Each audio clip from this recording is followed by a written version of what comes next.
Hi everyone, this is Digimon Vlogs, a video reactor based in Saudi Arabia, and welcome back to my channel. Ang ganda-ganda na reaction video, ang Barda compilation. So I won't take any longer.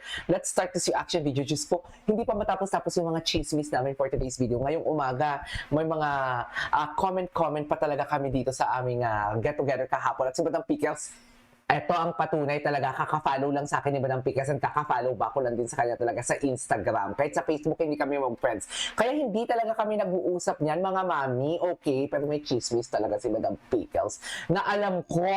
Diyos ko, nagulat talaga ako, Madam Pickles. Madam Pickles, huwag mo nang i-chismis yan. Atin lang yan, Madam Pickles. Huwag mo nang ilabas yan for today's video. Okay? Chareng! So without further ado, let's start this reaction video. Let's check it out kung ano yung mga atake dito. Sa Barda. Never, 3 araw ako nawala, mga mami. Diyos ko, kakayanin ko bang paghahabol ng mga chismis? Kakayanin ba natin for today's video sa palagay nyo? Comment down below kung kakayanin natin or hindi. So yeah, without further ado, let's start this reaction video. Diyos ko, may parinig na naman daw si Jim na ang mga Barda Defenders hindi pa daw nanonood ng ng, what do you call it? Nanonood ng, paano to? Ng movie ni Barbie. Pwede teka lang, Jim, kakarating ko lang sa Pilipinas, oh. Pwede teka lang, ikaw nga kahapon, nandun kami sa Baluarte, hindi ka nagpakita, eh. Nag-live si Madam Pickles, 3 hours, imposibleng walang may nakatulog or walang may naghatid sa'yo na balita. Imposible yan, Jim, sa totoo lang. Imposible yan. Na walang may nakatunog na balita sa'yo na andyan kami kahapon sa teritoryo mo. Eh, lusak na lusak ka nga sa mga salitaan namin sa live kahapon, di ba? Oh, pakita mo kung sino ka. Charis! Andiyan kami kahapon sa teritoryo mo. Sana pinuntahan mo kami. Hindi mo nga kami sinilip eh. Charis! Ang pangit niya kasi. Oo. Kung makikita mo lang talagang kagandahan namin kahapon sa Korea, Diyos ko, hindi nyo kaya. Charis! So yeah, without further ado, let's start this reaction video. Diba? Sandali lang, Jim. Naghahabol pa ako ng vlog ko. Oh. Manonood kami. Isasama ko pa ng nanay ko eh. Ay, hello. Ay, hello. Pak. Ay, wait lang. Kamusta ang pagligwag? Sakit ba nagkalat kayo ng mga fake news na magkasamang Jilvid sa Taiwan at may pa-flowers sa couple bracelet at LT na sila? Nilayag na ng Sparkle at GMA yung Jilman. Karma is real. Kahit ilang love scenes pa NSD wala na. Diyos ko, totoo ba? Totoo ba? Nakakaloka kayo for today's video. Hindi na kayo nadala talaga. Jilman na, nilayag na, di ba? Nilayag na. Nagpunta na si Jillian sa Bohol. Can you just imagine that? Na kahit sobrang busy, tsaka nakikita nyo ba, nakasama pala si Jillian sa entourage ng Eman nyo ba ko sa Pacquiao? Kaya pala tinapos agad ni Eman ang laro niya together with the Indonesian kasi andyan si Jillian, gusto agad maka-dinner date. Nag-dinner date sila, mga mami at mami. Tsaka hindi naman dinner date kasi marami naman sila doon. Lang ako. Napaka-chismosa ko na talaga. Pero ang atake kasi nila parang dinner date. Kung nakita ninyo, syempre pag-uusapan muna natin yan. Pag-uusapan muna natin yan yung, what do you call this, ang Jilvid. Kasi maraming kikilig-kiligan talaga na dapat natin puksain ang kanilang mga kilig sa kanilang pagkekerengking dyan sa Jilvid na yan. Walang Jilvid. Nilayag na. Nakita nyo ba kung paano hinag ni Eman Bacosa sa Pacquiao ang mama ni Jillian? Nakita nyo ba? Diba? Nakita nyo ba? Na para bang hindi lang sila isang beses nagkita, pero in front of many people, in front of the camera, si Jillian at Eman, isang beses lang sila nagkita, di ba? Yung premiere night ng gabi ng Lakip. Pero ang pag-hug talaga ni Eman sa nanay ni Jillian, na nagkita sila doon sa Bohol, na para bang palagi silang nagkikita at close na close sila. Di ba? Walang Jilvid. Wala na ang Jilvid. Yung mga nagsasabi na ang bigay si Ginoo, wala. Fake news kayo. Ilang beses na ba kayong na fake news? Yan. Diyos ko, hindi kayo napapagod? Hindi kayo napapagod na palagi na lang kayo nadidibak? Hindi kayo napapagod na palagi na lang kayong nasusupla? Tapos ngayon, si Alden na naman at si Barbie kasi nga, walang Jilvid. Ano ba kayo natatapos sa pagugulantanan niyo sa amin? Pero hindi nyo kami magugulantang kasi magaling kami. Matalino kami. Just matalino tayo. Kayo mga fake pedo kayo, wala kayong ginawa kundi magulantang sa mga nerbyosong Barda. Just mga nerbyosang Barda na din naman kasi kayo, mga pahinadora kayo, mabilis kayong maniwala. Sa mga mabilis na mga maniwala, mga pahinadora talaga kayo, sa totoo lang. Hindi ko alam bakit ang bilis-bilis yung maniwala for today's video. Pero, Diyos ko, ilang beses na ba yan, dear? Sabihin niyo sa akin, ilang beses na ba nangyari yan? My God! Mga pahingadora kayo. Hindi kayo napapagod? Hindi ba kayo napapagod, ma'am? Totoo ba?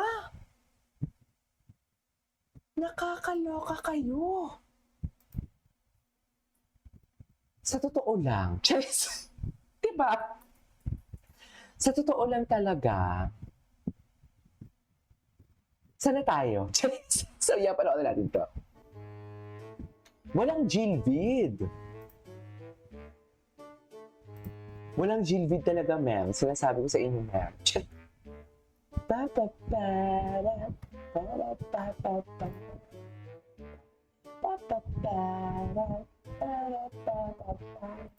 Okay. Ay, loko. Dyan na lang tayo. Diba? Ngayon pinapakalat na naman nila. Ang pinapakita na naman nila, Alden and Barbie. Wala na sila ma-partner kay David. Charas!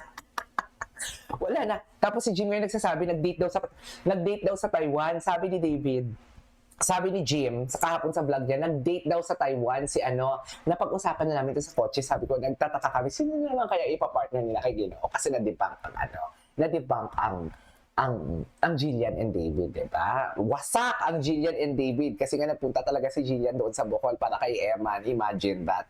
Ngayon, pinag-uusapan namin kahapon. Sino naman kaya ang kanilang i-prepare kay David? Ngayon, si Barbie muna palang i-prepare nila for today's video. Kasi hinahanapan pa nila ng partner si David. Tapos ngayon si Jim, nagbalita kahapon, si Jim Panot, ang sabi niya, Alex and David nag-date sa Taiwan. Yun yung chika niya for today's video. O baka nakalimutan mo na nag-vlog ka or nag-content ka about Jillian and David na kinikilig ka, na kinikilig ang pinikpekan mo, na ang kirengking mo sa katawan, or ang inyo, baka kinikilig ka dyan kasi puno na ng lanag ang katawan mo. Baka kati na yan, Jim, hindi yan kilig. Kati yan kasi nga, may mga skin disease ka. Di ba? Ngayon, balik na naman siya sa Alex and David na nag-date sa Taiwan for today's video. Hindi mo kaya. Hindi mo, wala pa siyang hinahanap na partner eh. Charis. Jim, bago ka pumunta muna sa date ni David and Alex na sinasabi mo sa Taiwan, bakit hindi mo muna ikwento sa mga viewers mo bakit ka nawala after na debunk ang Gilvid? Ikwento mo muna yan. Dapat as a content creator, ikwento mo, bakit ako nawala ng 3 days? Diba? Kasi, ang sagot dyan, gumawa pa po ako ng script kasi gulong-gulo na yung utak ko for today's video. Yes! Gulong-gulo na kung paano ko na ipaglalaban ang kung paano ko gigibain ang barda na hindi ko magiba-giba. Ganon yun, Jim. Ganon yun. Bakla ka kasi. Palibasa, bobo ka. Andito ako sa Pilipinas, Jim. Tara? Yes! Kapon na ito, andun ako sa baluarte mo, Jim. Imposible hindi mo natunugan yan. Nagchika-chika yan sila. Ang pagkakaalam ko, nagchika-chika yan sila na nalabas yun sa vlog na makikita ang mga Barda Defenders. O bakit wala ka? In-expect ko talaga, Jim, yung pag-upo ko talaga sa Kuya Korea, susugod ka at sasampalin mo ko. In-expect ko talaga yun, Jim. Nagsuot pa naman ng above the knee si Barda United para sa'yo. Charis! Pinaghandaan ka talaga namin, Jim, sinasabi ko. Charis, lang. Di ba? How can you convince na legit ka na totoo ang pinagsasabi mo, Jim? Kung pa-jump-jump ka, may Barson, kinikilig sa Gilvid. Tapos ngayon, nang pumunta si Jillian sa Bohol, na dinibunk na ang big guy is si Eman, ngayon, bumalik ka na naman sa pagka-fake news mo. Pinupush mo na naman ngayon si Alden and Barbie because wala ka nang ma-content eh. Wala na. Wala ka ma-content. Kawawa ka. Nakita namin bahay mo doon kahapon, Jim. Pinagtatawa na namin. Madam Pickles. Diba? Anyways, ituloy natin to. This is Kate Mo Vlogs. See you in my next vlog. Bye.